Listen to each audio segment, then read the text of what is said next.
Assalamualaikum warahmatullahi wabarakatuh. Perkenalkan, nama saya Amelia Widianingsih, NIM 242711030014, Universitas Islam An-Nur Lampung, Fakultas Tarbiyah, Prodi Manajemen Pendidikan Islam, mata kuliah Pancasila dan Kewarganegaraan, dosen pengampu Zulfa Rahmawati MPD.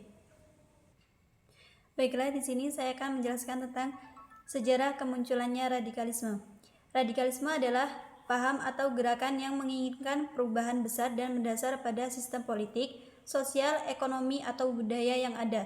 Kemunculannya dapat ditelusuri melalui berbagai peristiwa historis yang melibatkan ketidakpuasan terhadap tatanan yang dianggap tidak adil. 1. Asal-usul istilah radikalisme. Istilah radikal berasal dari bahasa Latin radik yang berarti akar.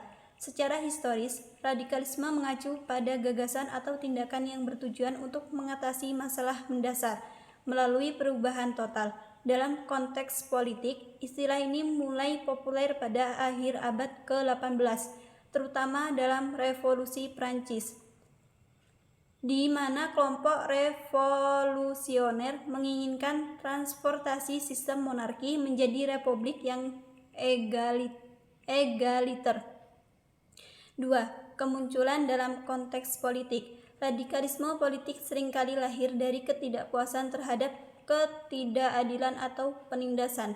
Beberapa momen penting yang menandai kemunculan radikalisme meliputi 1. Revolusi Prancis. 2. Revolusi Industri. Ketiga, radikalisme dalam konteks agama.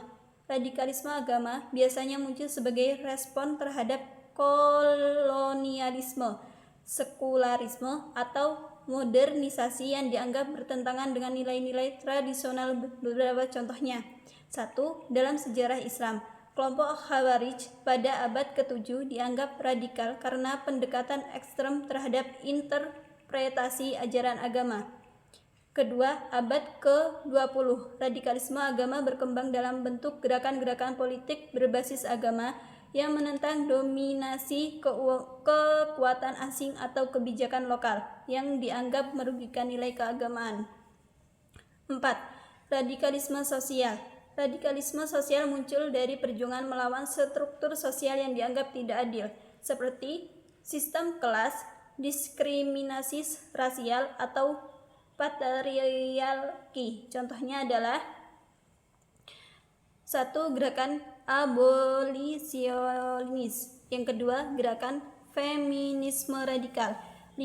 Faktor-faktor pemicu kemunculan radikalisme.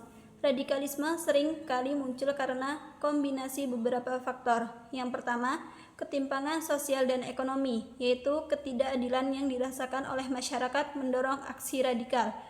Kedua, krisis politik, yaitu pemerintahan yang otoriter atau korup memicu perlawanan dari kelompok yang merasa terpinggirkan. Ketiga, globalisasi dan modernisasi, yaitu perubahan cepat sering menimbulkan krisis identitas yang dimanfaatkan oleh kelompok radikal. Keempat, teknologi komunikasi, yaitu propaganda dan penyebaran ideologi radikal menjadi lebih mudah melalui media modern. 6. Radikalisme di era modern. Di era modern, radikalisme sering diasosiasikan dengan gerakan terorisme atau kekerasan berbasis ideologi, namun tidak semua bentuk radikalisme berujung pada kekerasan. Beberapa justru menjadi pendorong perubahan sosial yang positif, seperti gerakan anti-kolonialisme atau advokasi hak-hak sipil. Kesimpulannya adalah radikalisme adalah fenomena yang selalu hadir dalam sejarah manusia. Muncul berbagai respon terhadap ketidakpuasan terhadap tatanan yang ada. Meskipun seringkali dianggap ekstrem, radikalisme juga mencerminkan perjuangan untuk mencapai perubahan mendasar dalam masyarakat. Pemahaman yang mendalam tentang akar penyebabnya penting untuk mencegah dampak negatif dan mengelola perubahan secara damai dan konstruktif. Mungkin ini yang bisa saya presentasikan. Kurang lebihnya saya mohon maaf. Saya akhiri. Assalamualaikum warahmatullahi wabarakatuh.